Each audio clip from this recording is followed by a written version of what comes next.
இதுக்கு முன்னாடி நடந்த ப்ரெஸ் மீட்டில் இல்லை. நான் actually I was not in India. But நான் சொன்னேன் கதை கேட்குறதுக்கு அப்புறம் நான் ஜூமில் தான் கதை கேட்டேன் அபி.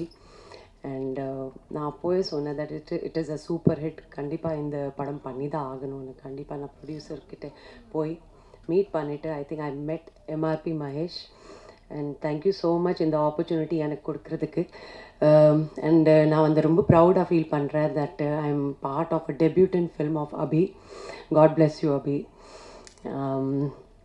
அண்டு முக்கியமாக நன்றி உங்கள் எல்லாருக்கும் சொல்லணும். எனக்கு தெரிஞ்சு இது என்னோடய ஃபேமிலி. நான் வந்து 30 இயர்ஸாக இந்த சினிமா இண்டஸ்ட்ரியில் இருக்கேன்.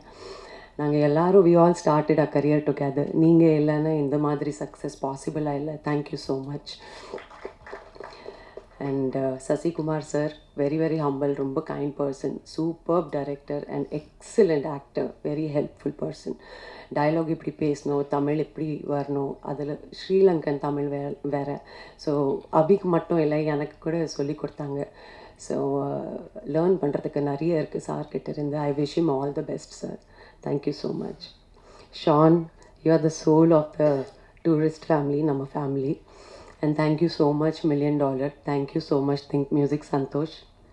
Thank you so much. Nava, I love you. Thank you. MS Bhaskar sir, Soundarya, Buck sir, Yogi, Kamlesh, Mithun. எல்லாரோட ஆக்ட் பண்ணுறது வந்து நான் வந்து ரொம்ப யூத்ஃபுல்லாக ஃபீல் பண்ணேன். அண்ட் என்னோடய ஃபுல் டீமுக்கு நான் வந்து நன்றி சொல்கிறேன். அண்டு நான் ரொம்ப ஆக்சுவலி ஹாப்பியாக ஃபீல் பண்ணுறேன். ஒரு 20 இயர்ஸ்க்கு அப்புறம் திரும்பி இந்த மாதிரி சங்க் ரோல் என்கிட்ட வந்து இந்த யூத்ஃபுல்லான ப்ரொடக்ஷன் ஹவுஸ் எடுத்து வந்துட்டு எனக்கு வந்து இந்த திரும்பி உருவாகிக்காங்க அந்த சிம்ரன் வாபஸ். So thank you so much. அதுக்கு மோகன், தேங்க்யூ ஸோ மச். நல்லா சாங்ஸ் லிரிக்ஸ் கொடுக்குறதுக்கு. Super hit song. அண்டு நிறைய பேசணும் தோணுது, but thank you. Thank you Mahesh once again. Actually ரொம்ப எமோஷ்னலாக ஃபீல் பண்ணுறேன். தேங்க்யூ. என்னோட டிஓபி டீம், எஸ் ஹரிஷ், நம்ம எக்ஸிக்யூட்டிவ் ப்ரொடியூசர், நம்ம full marketing team, and actually the whole team members, cast, crew, நம்ம ப்ரெஸ், மீடியா, டூரிஸ்ட் ஃபேமிலி, ஒரு ஃபேமிலி மாதிரி எல்லோரும் இங்கே பேசிகிட்ருக்காங்க. எல்லோரும் பற்றி பேர் சொல்லி எப்படி அவங்க எக்ஸ்பீரியன்ஸ் சொல்லிகிட்ருக்காங்க. So this is self proof that this is a mega super duper hit block buster movie. So thank you so much. Thank you. பிரசன் மீடியாவுக்கு ரொம்ப நன்றி. அந்த வெற்றி விழான்றதை விட உங்களுக்கு எல்லாருக்கும், மக்களுக்கும், பிரசன் மீடியாவுக்கும் சொல்கிற நன்றி விழா தான். நாங்கள் எல்லோரும் உங்களுக்கு நன்றி சொல்கிற விழாவாக தான் அதை பார்க்குறேன்.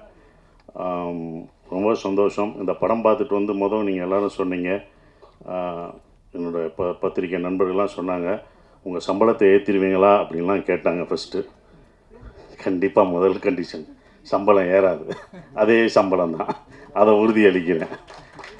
ஏன்னா இந்த பட்ஜெட்டில் இப்படி தான் எடுக்கணும். சம்பளம் ஒவ்வொருத்தவங்க சம்பளம் ஏற்றும் போது அடுத்த இது பண்ணும்போது அந்த பட்ஜெட் ரொம்ப ஜாஸ்தியாகும். இதை விட உங்களுக்கு தெரியும் மார்க்கெட்டில் ரொம்ப கம்மியாகும் அப்படின்ற ஒரு விஷயங்கள்லாம் தெரியும் சம்பளத்தில் ஏற்றலை. இன்னும் ரொம்ப சந்தோஷம் என்னென்னா, எனக்கு பல ஆண்டுகளுக்கு அப்புறம் இவ்வளோ பெரிய வெற்றி கிடச்சிருக்கு. அதுதான் ஒன்று. இவ்வளோ பெரிய வெற்றி கிடச்சிருக்கு, பெரிய வெற்றி. இது என்னோடய வெற்றியாக நான் நினைக்கல. இந்த படம் வெற்றியை வந்து ஒரு சசிகுமார் ஜெயிச்சுட்டான், ஒரு $1 million ஜெயிச்சிருச்சு அப்படின்னு நினைக்காதீங்க. புது இயக்குநர்களுக்கு சான்ஸ் கொடுக்கலாம். இனிமேல் எல்லாம் புது இயக்குநர்கள், தோல்வி அடைஞ்ச இயக்குநர்களுக்கு நம்பிக்கை கொடுத்துருக்கு. இந்த படம் வந்து நம்பிக்கை தான் கொடுத்துருக்கு. நாங்களாம் உங்களுக்கு நம்பிக்கை தான் கொடுத்துருக்கோம். பொறுமையாக காத்துக்கிட்டு அதுக்கான இதில் இருந்தால் கண்டிப்பாக நமக்கு வந்து வெற்றி கிடைக்கும். இன்னொன்று, நம்ம தோல்வியை ஒத்துக்கணும். நான் தோல்வி அடைஞ்சிருக்கேன், என் தோல்வியை ஒவ்வொரு தடவையும் நான் ஒத்துக்கிட்டேன். இந்த படம் முதல் நாள் கலெக்ஷன் என்ன உங்கள் எல்லாருக்கும் தெரியுமா? இந்த படம் முதல் டே வியாழக்கிழமை போட்டப்போ இதோட முதல் கலெக்ஷன் என்னென்ன மீனாட்சி என்ன சொல்லுங்கள்? ₹2 வருமா, ₹2.25 வருமா? வந்துருச்சா? உண்மையை பேசுவோம். இது எதுக்கு போய் நடிகர்கள்ட்ட உண்மையை சொல்லுங்கள். எவ்வளோ ஓடி இருக்குன்னு சொல்லுங்கள். ஏன் மறைக்காதீங்க. எவ்வளோ ஓடி இருக்குன்னு சொன்னால் தான் யாரும் சம்பளம் ஏற்ற மாட்டாங்க, யாரும் எதுவும் பண்ண மாட்டாங்க, உண்மையாக இருப்பாங்க. அப்போ நீங்கள் ஒவ்வொரு தடவையும் சொல்லும்போது தான் சார் இந்த 2.5 ஏன் நான் சொல்கிறேன்னா, முதல் நாள் இந்த படத்தோட கலெக்ஷன் 2.5 அப்படின்னா என்னோட மொத்த படம் ஒரு படம் வந்து 2.5 தான் கலெக்ட் ஆகிருக்கு. அதை நான் தெரிஞ்சுக்கிட்டேன். ஸோ என்னுடைய இந்த படம் ஒரு படம் 2.5க்கும் ஓடி இருக்கு, இப்போ பல கோடிக்கு ஓடி இருக்கு. இதோட இது உங்களுக்கு தெரியும், இது பெரிய ஹையஸ்ட். என்னுடைய ஹையஸ்ட் இது வந்து குட்டிப்புலி தான், சுந்தரபாண்டியனும் குட்டிப்புலி தான். அந்த குட்டிப்புலியும் சுந்தரபாண்டியனும் ஹையஸ்ட் கலெக்ஷனை இந்த டூரிஸ்ட் ஃபேமிலி வந்து அடிச்சிருக்கு. அது ரொம்ப சந்தோஷமாக இருக்குது. அப்போ ஒரு நம்பிக்கை கொடுக்குறத நான் இதை ஏன் இவ்வளோ தூரம் சொல்கிறேன்னா, இனி வரும் உங்களுக்கு நம்பிக்கை என்றைக்கும் விடாமுயற்சியோட விட்டு கொடுக்கக்கூடாது. அந்த நம்பிக்கை கொடுக்குறதா ஒரு 5 பேருக்கு இந்த நம்பிக்கை கொடுத்தா எனக்கு சந்தோஷமாக இருக்கும்னு நான் நினைக்கிறேன். அந்த பொறுமையும் இதுதான். ஏன்னா இது படம் ஆரம்பிக்கும் போதே யுவராஜ் தான் ரொம்ப கான்ஃபிடெண்ட்டாக இருந்தார். எங்கள் ப்ரொடியூசர் சொன்னார், சார் உங்களுடைய இது என்ன ஞாபகம் இருக்குமான்னு தெரில,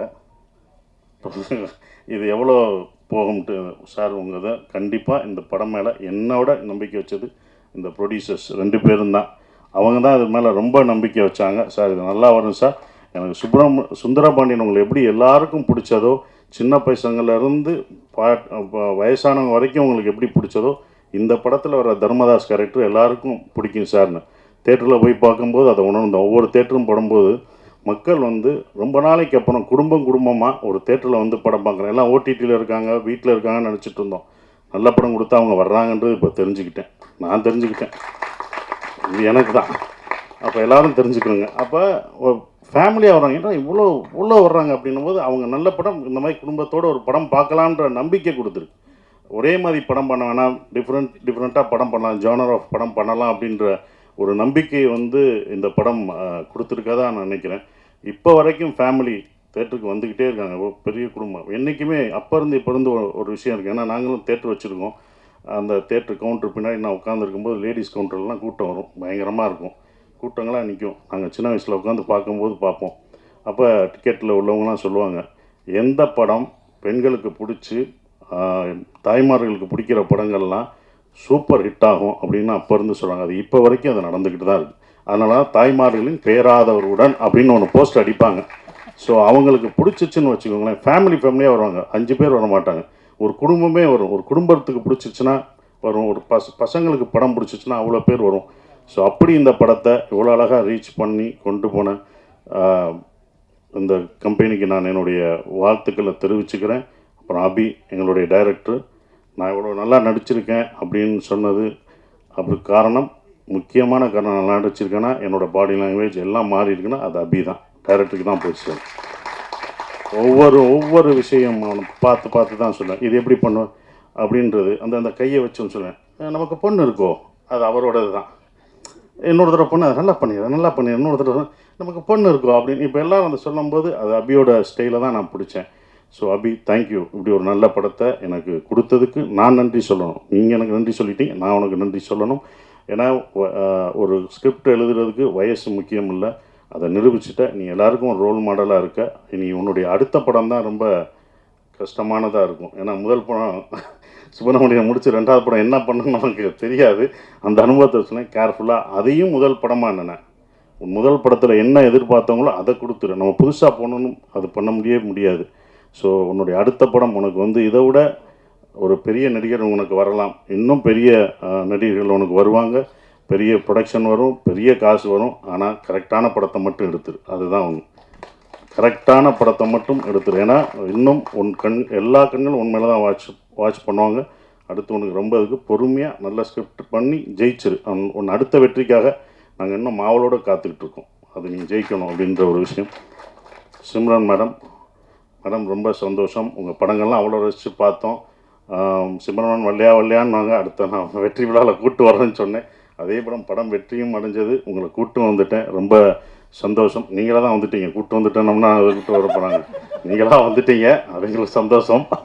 ஆனால் அப்போ அது ரொம்ப சந்தோஷம் மேடம். அவங்களோட ஒர்க் பண்ணது எனக்கு ரொம்ப சந்தோஷமான ஒரு தருணமாக இருந்தது. நம்ம இப்போ வந்தது பெண்ணா வானவில் தானான்னு பூமியிலே பூ பறிக்கும் தேவதானான்னு தேட்டரில் பார்த்துருப்போம். துள்ளாத மனம் துள்ளில் அவங்கள அப்படி ரசித்து பார்த்துருப்போம். அவங்க நம்ம செட்டுக்கு வர்றதே எங்களுக்கு எப்படி இருக்குன்னு பார்த்துக்கோங்க, அந்த மாதிரி தான். ஸோ அவ்வளோ அந்த அந்த சீனியாரிட்டி அந்த அதெல்லாம் எதுவுமே கிடையாது. அவங்க அவ்வளோ அழகாக பர்ஃபார்மன்ஸ், அவங்கள அவ்வளோ பர்ஃபார்மன்ஸ் படம் பார்த்துருக்கோம். வாலியாக இருக்கட்டும் சரி, பஞ்சதந்திரமாக இருக்கட்டும், அவ்வளோ பர்ஃபார்மரான ஒருத்தவங்க. அவங்கள நாங்கள் வந்து நல்லா பார்த்துக்கணுன்ற ஒரு இதுதான் இருந்தது. அவங்கள மரியாதை, அவங்களோட உழைப்புக்கு நம்மளுடைய தமிழ்நாட்டில் வந்து நம்ம தமிழை கற்றுக்கிட்டு அவங்க தமிழ்நாட்டில் அப்படி இவ்வளோ படங்கள் பண்ணியிருக்காங்க. அவங்களுக்கு நம்ம எவ்வளோ ரெஸ்பெக்ட் கொடுக்கணும் அப்படின்றதான் எனக்கு செட்டுக்குள்ளே ரொம்ப இருந்தது. அது எல்லாருமே நாங்கள் கொடுத்துருக்கோம். உங்களுக்கு அவ்வளோ மரியாதையாக கொடுத்து உங்களை ஒரு ராணி போல் பார்த்துருக்கோன்ற நம்பிக்கை எங்களுக்கு இருக்குது. அது உண்மையான்றத நீங்கள் தான் சொல்லணும்.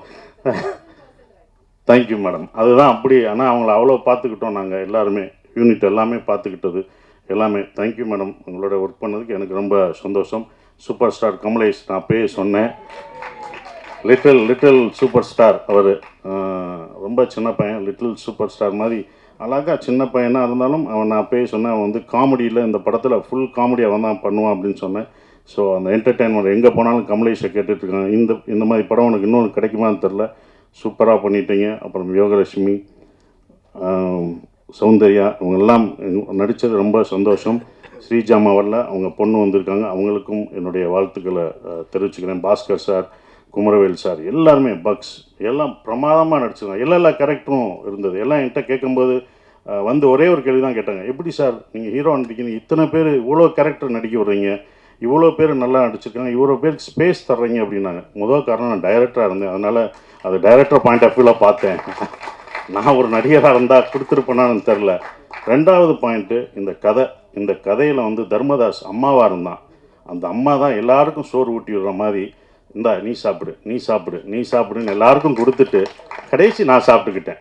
அதனால தான் எனக்கு அவங்க சாப்பிட்டது போக எனக்கு அது கடைசி எனக்கு பேர் கிடச்சிது. அது இவங்கெல்லாம் அதெல்லாம் தூண் மாதிரி பிடிச்சி நின்னாங்க. ஸோ அவங்க எல்லாருக்கும் நன்றியை தெரிவிச்சுக்கிறேன். இந்த படம் எனக்கு வந்து கொடுத்தது வந்தது சந்தோஷ், திங்க் மியூசிக் சந்தோஷம், சரவணம், இரா சரவணம்னு சொன்னாங்க. ஸோ அதுக்கு அவங்களுக்கு சந்தோஷத்துக்கு நான் நன்றியை தெரிவிச்சுக்கிறேன்.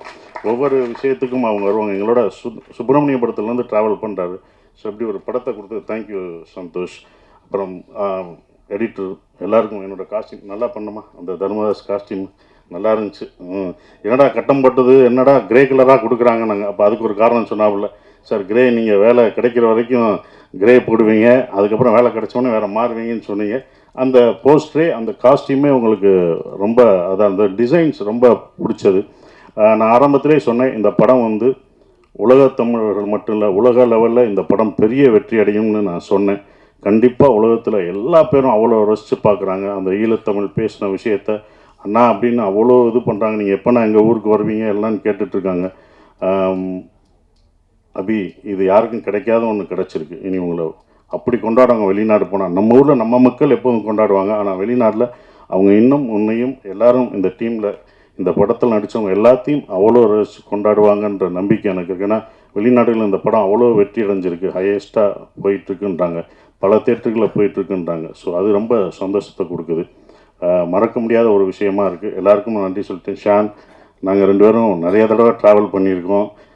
அதுவும் இந்த ப்ரமோஷனில் தான் ரொம்ப பழக்கம் அடைஞ்சது. அப்புறம் எங்களுடைய எழுத்தாளர், கவிஞர், மறக்கவே முடியாது மோகன்ராஜ், முதல் படத்தில் இது பண்ணுறது இப்போ வரைக்கும் ட்ராவல் பண்ணது மறக்கவே முடியாது. ஸோ எல்லாருக்கும் நன்றியை தெரிவிச்சுக்கிறேன். அப்புறம் விஜய், அவங்கெல்லாம் வந்து ப்ரொமோஷன், இதில் வந்து ப்ரொடக்ஷனில் ரொம்ப சொல்கிறது ப்ரொமோஷன் தான். அவ்வளோ இது பண்ணிட்டாங்க தம்பி. ப்ரொமோஷன்லாம் ரொம்ப அழகாக சிறப்பாக என்ன பண்ணணும் அப்படின்னு அதுக்கே தனியாக அவங்க செலவழிச்சாங்க. அதெல்லாம் நான் கற்றுக்கிட்டேன். ஒரு படத்தை வந்து எடுக்கிறது பெருசு இல்லை, அதை கொண்டு போய் மக்கள்கிட்ட சேர்க்குறது தான் ரொம்ப முக்கியமான விஷயம். அதை அவ்வளோ அழகாக சேர்த்தாங்க. விஜயும் வெங்கட்டும் அதுக்கு முக்கிய ஒரு விஷயமாக இருந்து அதை கொண்டு போனாங்க. ஹரீஷன் இருக்கார், அவர் வந்து எல்லாத்தையும் எங்களை சேர்க்குறது ரொம்ப கஷ்டம். இவங்கெல்லாம் டேட் வாங்கி இவங்கெல்லாம் ஒன்று இணைச்சி அந்த ஒரு நாள் கொண்டு வர்றது ரொம்ப சந்தோஷமாக இருந்தது. அதுக்கு நன்றியை தெரிவிச்சுக்கிறேன். குறிப்பாக மறுபடியும் நம்ம யுவராஜுக்கு சொல்கிற ஒரே ஒரு விஷயம், ரொம்ப நன்றி. ஏன் சொல்கிறேன்னா, இந்த பட்ஜெட்டாக இந்த படம் எடுக்கல, அவங்க 2 படம் எடுத்திருக்காங்க. 2 படத்தோட இந்த படத்தோட பட்ஜெட் ஜாஸ்தி தான். நானே சொல்லுவேன், வேணாம் இவ்வளோ போகாதீங்க அப்படின்னு நான் சொல்லுவேன். அவங்களோட சண்டையெல்லாம் போட்டிருக்கேன், வேணாம் என்னை வச்சு மினிமம் பட்ஜெட்டில் எடுங்க, இவ்வளோ போகாதீங்க அப்படின்வேன். அது அவருக்கும் சொல்லியிருக்காங்க, இவரை வச்சு ஏன் எடுக்கிறீங்க, இது போகாமல் என்னன்னு பார்த்துக்கோங்கன்னு அவருக்கும் சொல்லியிருக்காங்க. அவர் என் மேலே நம்பிக்கை வச்சுருந்தார். அதோட இல்லை சார் நான் நம்பிடுவேன் சார். நானே சொல்லுவேன், ராமேஸ்வரம் போகும்போதும் நான் சொல்கிறேன் பட்ஜெட் ஏறிடுச்சுன்னா அவங்களோட நான் சண்டை போடுவேன். இதோட 25ஆந்தேதி ஏன் போடுறீங்க, கிறிஸ்மஸ் ஹாலிடேஸ் எல்லாம் டபுளாக இருக்கும், வேணாம் சார் பரவாயில்ல சார் அப்படின்னு சொன்னாங்க. இந்த படத்து மேலே அவங்க அவ்வளோ நம்பிக்கை வச்சுருந்தாங்க. அந்த நம்பிக்கை வீண் போகலை. இந்த வெற்றி எங்களோட வெற்றி இல்லை, இது தமிழ் சினிமாவின் வெற்றியாக தான் நான் கருதுகிறேன். குடும்ப படங்கள் நிறையா வருன்ற நம்பிக்கை எனக்கு இருக்குது. ஸோ இன்னும் மாறும், நிறையா படங்கள், நிறையா ஜேனர் படம் வரும்னு நினைக்கிறேன். உங்கள் எல்லாருக்கும் என் நன்றியை தெரிவிச்சு அப்படியே நன்றி. தேங்க்யூ.